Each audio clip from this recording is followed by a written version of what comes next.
Hola a todos, bienvenidos a el primer podcast de Money Lab. Estamos súper contentos de este primer episodio y de todo lo que viene en esta temporada. Estamos muy felices de comenzar este proyecto que surgió en una conversación hace un tiempo y lo llevamos a la ejecución, así que estamos felices por ello, espero que les guste.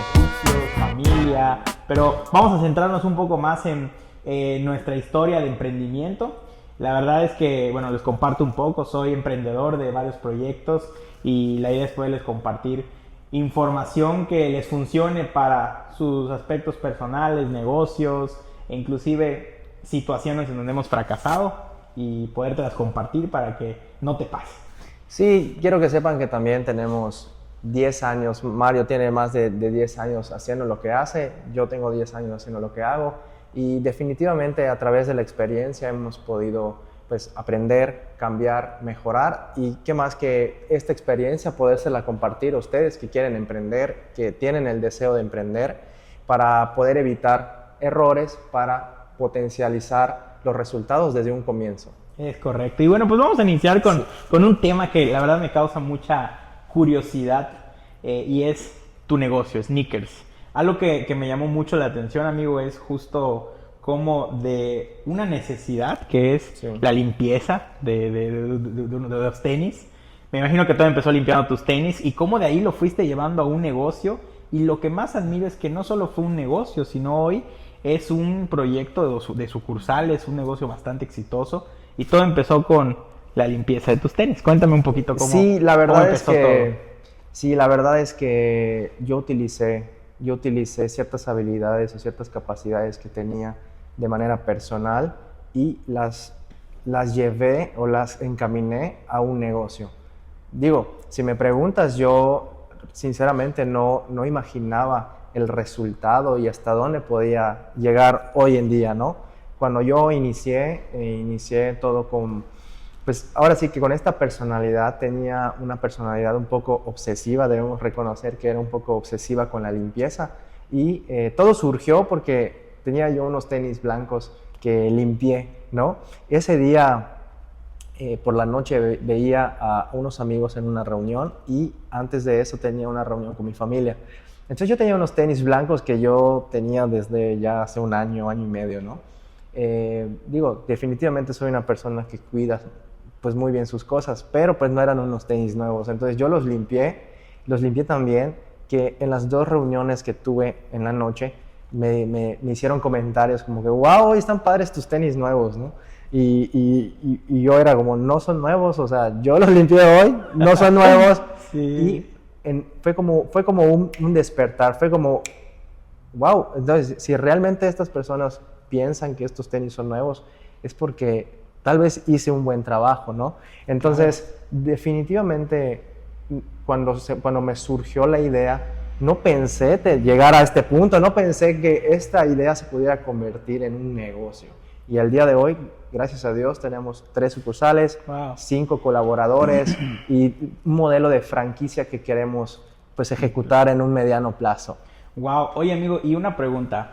Hoy evidentemente ya es un negocio en donde todos los días llegan personas a solicitar un servicio y ojo, aquí para quienes están pensando en emprender algo, o sea, esta idea de negocio surgió de algo cotidiano que es limpiar unos tenis. Sí. A lo mejor eres bueno lavando trastes o a lo mejor eres bueno haciendo algo y detrás de eso hay una idea de negocio. A veces pensamos que emprender tienes que ser un maestro de software, un ingeniero y realmente hoy puede uno emprender un negocio resolviendo una necesidad. Pero mi pregunta es, amigo, ¿te acuerdas de tu primer cliente? Sí, mi mamá. Mami, te amo, siempre confiaste en mí. Y creo que las mamás, nuestros familiares, ¿no? Siempre son nuestros padres o nuestros hermanos, siempre son las personas que más confianza, pues ahora sí tienen. Porque, por ejemplo, porque yo no sabía lo que me aventuraba. Yo tenía que vivir una etapa de procesos donde tenía que ver qué usar, qué no usar, ¿no? Entonces la confianza del primer cliente, pues es la confianza de mamá con su hijo, ¿no? Quiero saber, igual y no confiaba en mí, pero fue como, pues a ver qué surge, oye, ¿no? ¿te pagó? Sí. Sí me pagó 100 pesos mi mamá. Digo, ahora sí que me lo dio por cariño, pero es padre sentirse respaldado, ¿no? Ya sea que sean tus padres, tus hermanos, tu pareja, el sentirse respaldado siempre te va a generar una confianza, ¿no?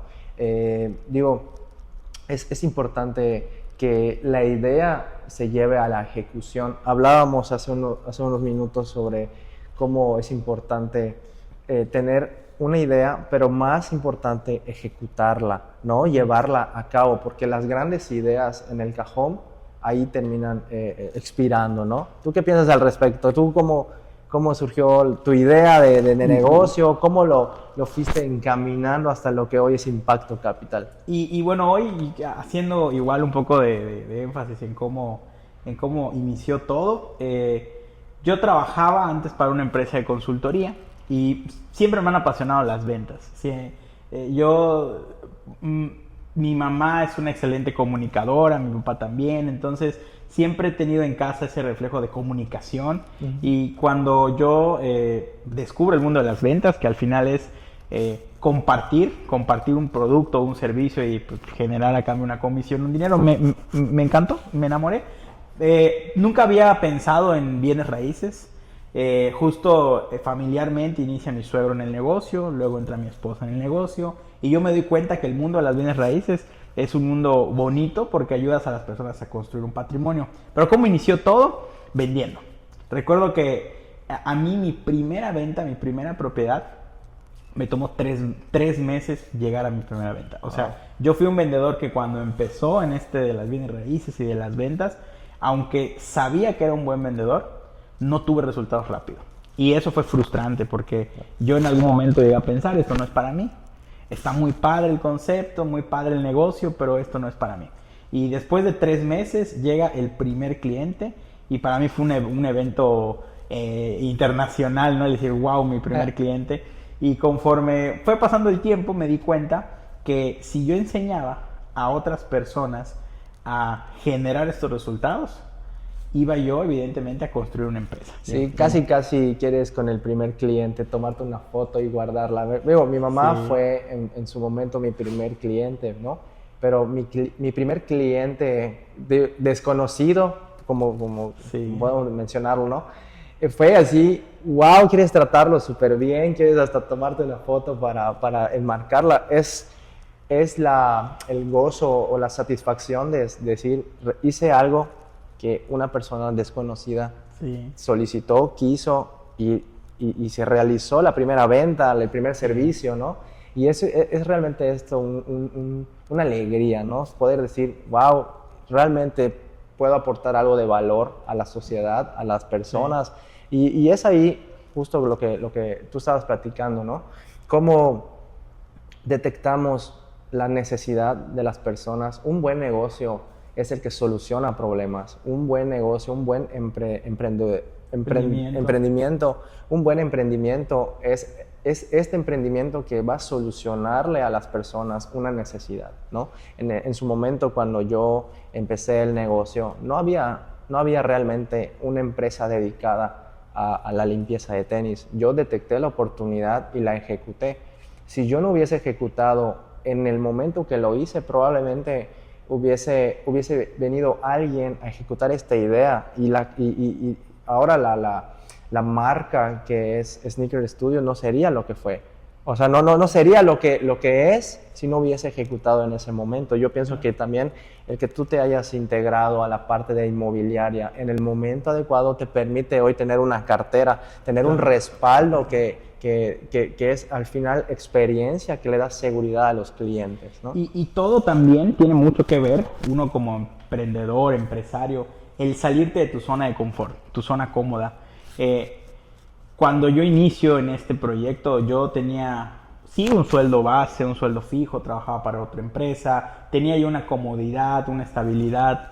Sin embargo, el hecho de emprender, salirte de tu zona de confort, es algo retador y que iniciar en este camino de emprendimiento, cuando tú lo haces, al principio no es fácil, al principio hay situaciones difíciles y ahorita justo quiero preguntarte, ¿no? ¿Cuál ha sido el desafío más más interesante que tuvo Sneakers Studios en su primera etapa? Sé que hoy ya es un modelo próximamente de franquicia, pero en su primera etapa, ¿cuál fue el desafío más interesante? Y te hago esta pregunta porque seguramente si estás viendo este podcast, estás atravesando algún desafío, estás iniciando tu negocio y a lo mejor estás pensando ya en cerrarlo y siempre el inicio es desafiante. Entonces, ¿cuál fue ese desafío y cómo lo resolviste? Yo pienso que al principio el desafío más fuerte fue encontrar clientes, porque estaba la necesidad, pero ahora tenía que acercarme a ella. Entonces, yo estudié administración de empresas. En la administración nos enseñaron una parte de ventas, ¿no? Te enseñan la teoría de cómo es una venta, pero ya en la ejecución depende de ti posicionar tu servicio o tu empresa, ¿no? Entonces, el primer reto con el que me enfrenté fue, ok, tengo esta idea que es buena, ¿cómo le hago al mundo, cómo le hago saber al mundo de lo que estoy haciendo, de lo que puedo llegar a hacer, ¿no? Y al principio fue buscar los clientes, porque siempre tus primeros clientes es tu círculo cercano, tus amigos, tu familia, tu pareja, pero después de eso, ¿qué más? O sea, ¿qué hay, ¿no? Entonces, durante un periodo experimenté, ahora sí que como dice, ¿no? Picar piedra para hacer conocida la marca. Y yo creo que también uno de los retos que se nos dio al principio fue estandarizar los procesos, porque el primer cliente que llegó quería un resultado, pero el décimo, el quinto, el cliente número 20 espera ese mismo resultado, ¿no? Porque pasa algo interesante, cuando tienes tu primer cliente te empieza a recomendar. Entonces las expectativas del cliente que fue recomendado por claro, la otra persona tiene una expectativa, entonces no podías ser volátil con el tema de los resultados. Entonces mientras más pronto estandarices tus procesos para garantizar el mismo resultado a todos los clientes, eso te va a dar estabilidad que al final se vuelve en clientes, se convierte, se transforma, esa estabilidad se transforma en clientes, ¿no? Justo, y digo, aquí hay dos cosas importantes para todos los que nos están viendo, y es, un negocio no solo son las ventas, sino el soporte de la empresa, que son los procesos y los sistemas. Y algo que es un desafío hoy en el mundo en el que estamos, en donde hay mucha competencia y mucha oferta, es siempre las ventas. Sí. Y al menos yo que me dedico al mundo de las ventas, yo les recomiendo a todos los que están conectando, todos los que están viendo este podcast, que aprendan sobre ventas. A veces tenemos un concepto de ventas sesgado por el internet y por el mundo actual, pero cuando tú te sientas realmente a leer sobre ventas, a entender cómo comunicar y cómo vender tu negocio, empiezas a entrar en un enfoque. Y la clave en un negocio es el enfoque. Yo no puedo vender mi producto como otra empresa que vende otros servicios. O sea, tengo que personalizar mi enfoque de ventas. Y ya que empiezo a tener clientes, ahora es cómo sistematizo esos procesos, porque yo puedo ir quizá a obtener tu servicio, pero si no está sistematizado y como cliente no me siento satisfecho, evidentemente no voy a regresar. Sí, entonces, esto las grandes empresas lo hacen. Tú vas a McDonald's y el McDonald's de Japón o el McDonald's de Australia te debería de ser lo mismo, te debería entregar el mismo producto que un McDonald's en México o que un McDonald's en Estados Unidos, ¿no? Porque las empresas garantizan el estándar de calidad mínimo y por eso es importante los procesos.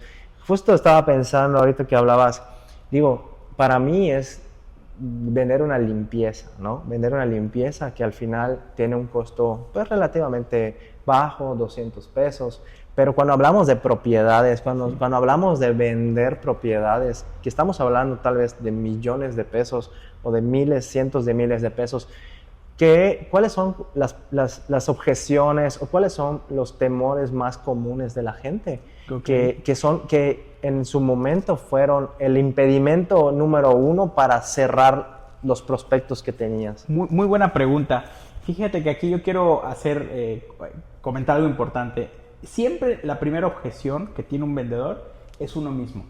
El pensar y yo siempre le digo a mi equipo de ventas, no pienses cómo está tu bolsillo. O sea, el cliente puede tener el recurso para comprar, pero muchas veces no le queremos vender la propiedad porque estamos pensando con nuestro bolsillo y no con el bolsillo del cliente. Y yo quiero contarte una historia. Una vez yo vendía tickets económicos en el tema de las bienes raíces, terrenos de 70,000, 80,000, 100,000, y nunca había cerrado mi primer cliente de $1,000,000. O sea, no había yo dado ese brinco de cerrar un cliente que compra una propiedad de $1,000,000. Y un día dije, quiero llegar a eso. Entonces, lo primero que tuve que hacer fue programar mi mente para no pensar como mi bolsillo, sino como el bolsillo del cliente. Y empecé a programar de que yo soy capaz, empecé a, por supuesto, hacer una lista de beneficios de ese producto de $1,000,000, empecé a creer que soy capaz de vender ese tipo de productos, y todo recuerdo que fue un miércoles a las 7 de la mañana. Miércoles a las 7 de la mañana me dice un prospecto, oye, quiero platicar contigo porque me interesa tal proyecto. Yo estaba nervioso, yo dije, mi primera venta ya high ticket, y recuerdo que hice esa llamada al prospecto. Para empezar, yo no lo conocía, ni él me conocía. O sea, fue una llamada en donde fue un referido de una persona, me marca a las 7 de la mañana, tenemos una conversación del producto, una conversación de 30 minutos, y me dice, Mario, quiero comprar el terreno, me interesa la propiedad. Por supuesto, resolví dudas, le mandé la parte legal, y eso eran las 7 de la mañana. A las 7:40 de la mañana, fue una llamada de 40 minutos, me hace la transferencia de $200,000 de enganche. En ese momento transfirió sin conocerme, no habíamos tenido ni siquiera una videollamada, todo había sido por teléfono, y cerré mi primera venta de $1,000,000. En ese momento dio un enganche y el saldo fue posterior, y me di cuenta que la mayor objeción para cerrar una venta de ese tamaño estaba en mi mente, ni siquiera en la mente del cliente. El cliente, cuando tiene la certeza, cuando tiene todo, toma la decisión y compra.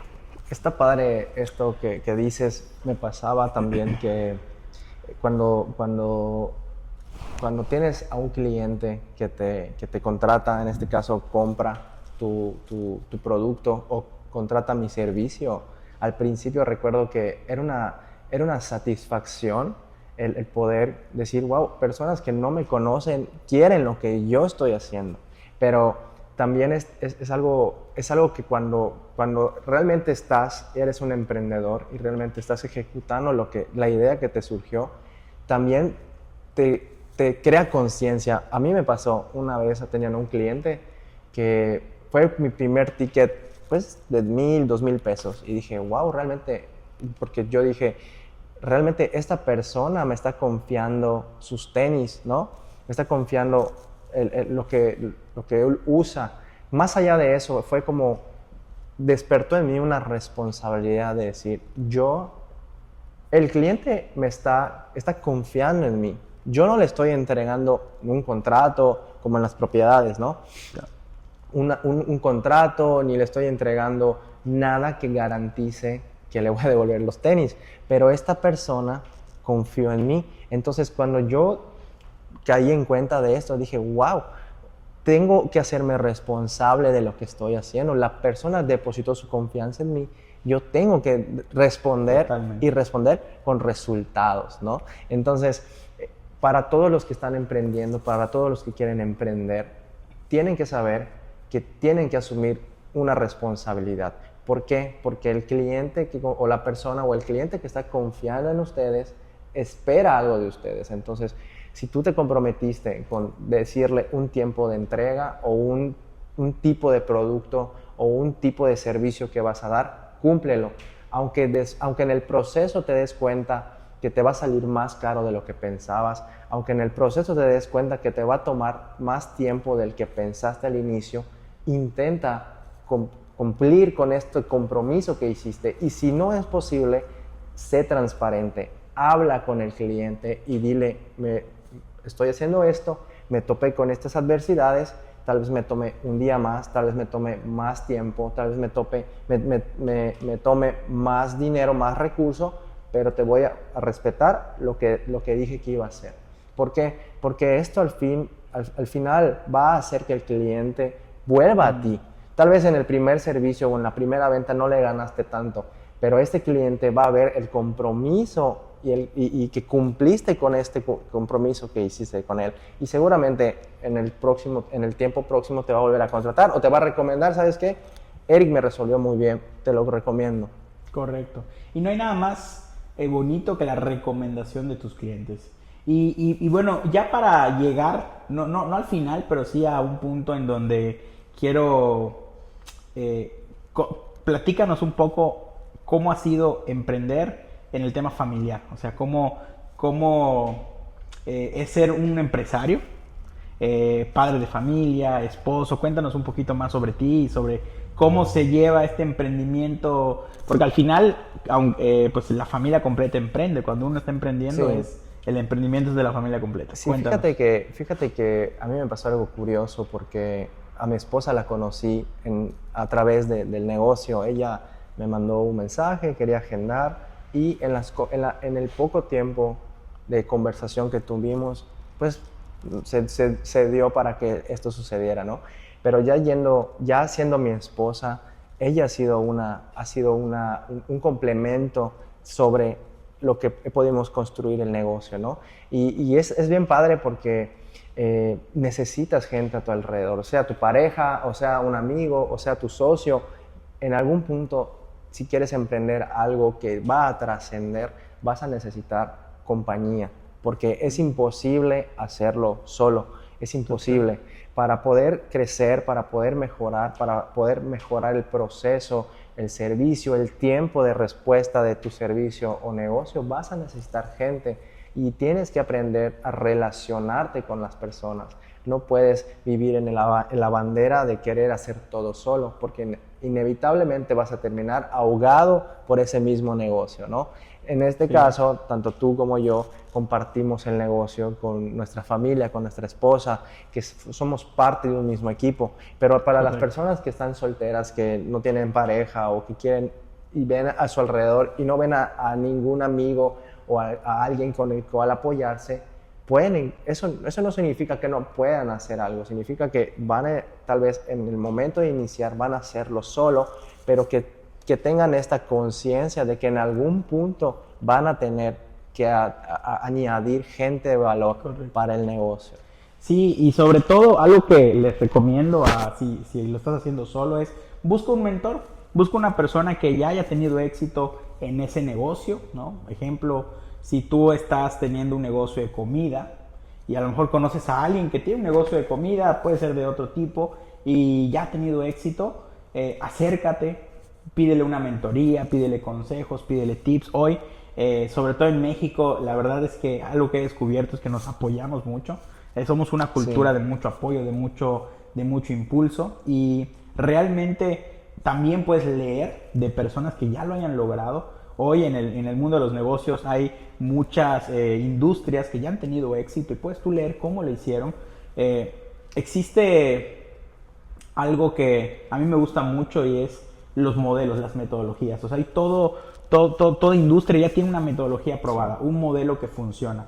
Y después de la metodología tú ya le puedes agregar cosas de tu forma de ser. De la esencia del negocio. Puedes replicar la metodología y meter la esencia que le quieres dar al negocio. Exactamente. Y a veces como emprendedores queremos crear algo desde cero y queremos crear una metodología en nuestra forma y fracasamos y fracasamos y fracasamos. Y no estoy diciendo que está mal, pero a veces hay metodologías que ya funcionan y lo mejor es establecer las bases y sobre eso tú diseñar tu esencia. Y las empresas han invertido tiempo, han invertido un gran recurso para modelar, para perfeccionar la metodología que tú te puedes evitar. Es dinero, tiempo y recurso que tú te puedes evitar simplemente replicando un modelo que ya está funcionando. No te metas a crear. Tal vez al principio necesitas ejecutar. Bueno, tal vez. Al principio necesitas ejecutar rápido. Y en el proceso puedes ir perfeccionando la metodología. Exacto. Tal vez no vas a hacer un clon de lo que estás replicando, pero le metes la esencia.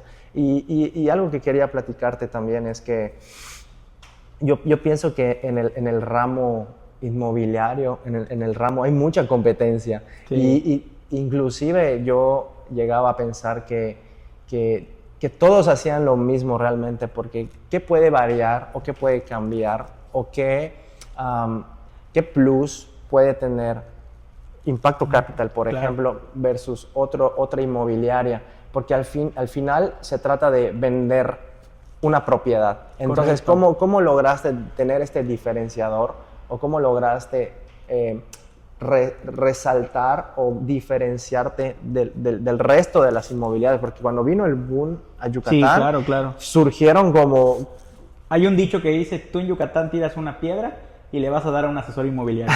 O sea, hoy hay mucha competencia y algo interesante es, hoy las inmobiliarias piensan que su producto, su cliente final es el que compra la propiedad, ¿no? Entonces, pero en este ínter al que compra la propiedad hay vendedores, hay administrativos, o sea, hay personas involucradas para que se pueda concretar la venta. Entonces, hoy yo como dueño de inmobiliaria he aprendido e implementado que mi cliente final no es el que compra la propiedad. Ese no es mi cliente. Mi cliente final es mi equipo de trabajo y mi asesor. Él es mi cliente final. O sea, hoy para mí mi cliente al que tengo que tener contento, al que tengo que tener con las herramientas, con un muy buen servicio de empresa, con unos muy buenos estándares de comisión, planes de crecimiento, es a mi asesor. O sea, hoy, porque el asesor, su cliente final va a ser el cliente que compra la propiedad. Y muchas veces, cuando no estamos enfocados en eso, estamos enfocados en el resultado, en el cliente final, descuidamos la cultura de la empresa. Y hoy algo que en Impacto Capital es un diferenciador, es nuestra cultura como equipo. Y esto no lo inventé yo, lo he replicado de empresas como Google, como Apple, que hoy tú llegas a las oficinas de Google y vas a poder ver futbolitos, vas a poder ver días culturales y una energía cultural muy buena. Una vez de justo el director de la marca Pepsi, en una entrevista, decía que tú puedes tener una muy buena estrategia de negocio, una estrategia excelente, pero si tu cultura es negativa, se va a triturar la estrategia. O sea, tú puedes tener una excelente estrategia, pero si la cultura no es correcta, no es saludable, hay envidias, hay situaciones, tritura la estrategia como papel en una trituradora. Entonces, cuando tú no tienes inclusive una estrategia, pero hay una cultura de equipo, la estrategia se crea. Y a nosotros nos ha pasado en tiempos de crisis que la estrategia no funciona, no hay ventas, las situaciones no van bien en tiempos de crisis y nos hemos sentado como equipo a resolver porque hay una cultura saludable.